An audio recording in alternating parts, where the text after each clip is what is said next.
Trabajé para el instituto hasta 2016, ingresé en 1972 al programa de Historia Oral con la maestra Alicia Olivera de Bonfil y con la doctora Eugenia Meyer. Colaboré con ellas como estudiante para cuando empezamos a realizar este trabajo de rescate de los testimonios zapatistas. Nosotros las apoyábamos a ellas, que fueron las coordinadoras del proyecto, y nuestro papel era, como estudiantes, ir a localizar a los veteranos revolucionarios o a sus familiares, porque también hubo no solamente combatientes, sino hubo mujeres o pacíficos que colaboraron también en el movimiento armado. A ellos también se preocupó la maestra Alicia porque no solamente se entrevistaran a los grandes personajes como antes se conocía, que habían escrito o hablado sobre este periodo, sobre el periodo revolucionario, sino que se recurrió a la base, al pueblo, para conocer sobre todo su sentir, sus vivencias, y de ahí fue como fuimos ampliando el marco de posibilidades.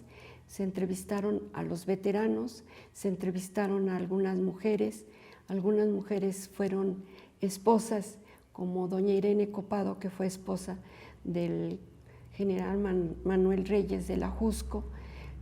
También tuvimos la oportunidad de entrevistar a don Próspero García Salvadorillo de Tlatenchi.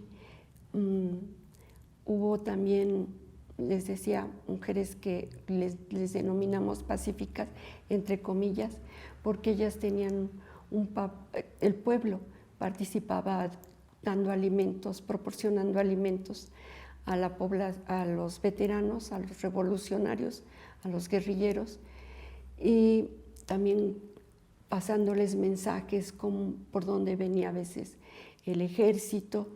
Entonces cada quien tuvo un papel destacado, y lo interesante del fondo es que se integró con las voces de los veteranos zapatistas y algunos constitucionalistas o carrancistas, como los identificaban los zapatistas. Hay también 3 voces de realengos, o sea, peones que les llamó Arturo Barman los dedos chiquitos de la hacienda, peones de la hacienda que estaban más allegados al trabajo de la hacienda y que eran protegidos por los hacendados. Ellos no tomaron las armas, pero narran sus vivencias en el porfiriato, en el trabajo, en estas haciendas, en Morelos, y cómo veían ellos la guerra con sus compañeros, los jornaleros y campesinos que también trabajaron para estas haciendas, pero que vivían en la población, en las comunidades y en la población, ¿no? En los pueblos cercanos a estas haciendas. En particular el teniente coronel de caballería Macedonio García, porque siempre estaba dispuesto a ayudar a la población.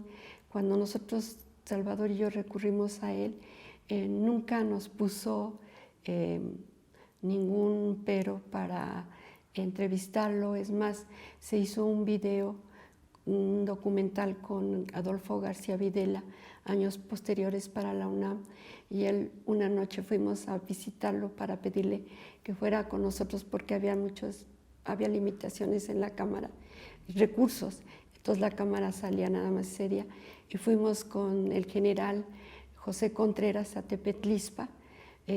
Don Macedonio vivía en Juchitepec, y fuimos tan cercanos los pueblos, en la Tierra Fría, por el oriente del Estado de México, y él se prestó a ir con nosotros y convencer al general Contreras que un rato platicaran y cantaran ahí un corrido, ¿no?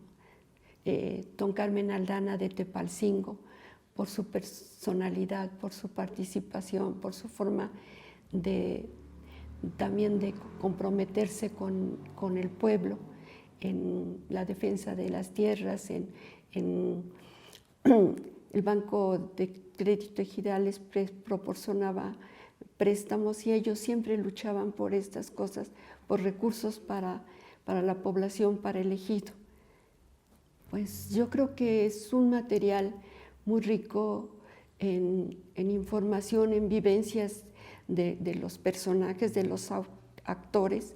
Es muy rico también porque nos muestra no solamente que estos jóvenes, la generación que nos tocó a nosotros estar cerca de ellos, fueron muchachos que nacieron entre 1890 y 1895. Entonces tendrían aproximadamente 16 años.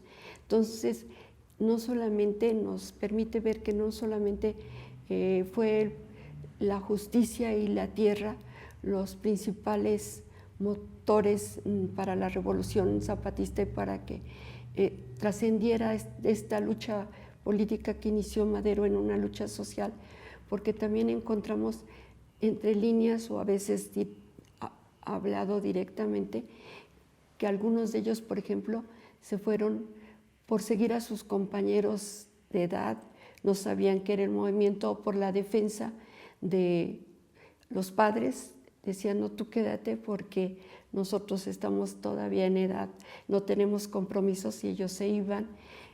También hay algún grupo de muchachos que fueron huérfanos y que decidieron, que sintieron en el movimiento zapatista que los acogía y que los jefes podían tener un buen trato hacia ellos y sus compañeros. Entonces, también son estas vivencias de historias pequeñas que se recogen. Entonces, yo creo que el material, y con la maestra María Esther Jasso, veíamos también el lenguaje de ellos. Empezamos a tener más cuidado en poner palabras, ubicar palabras y recuperarlas en estos testimonios, en las transcripciones.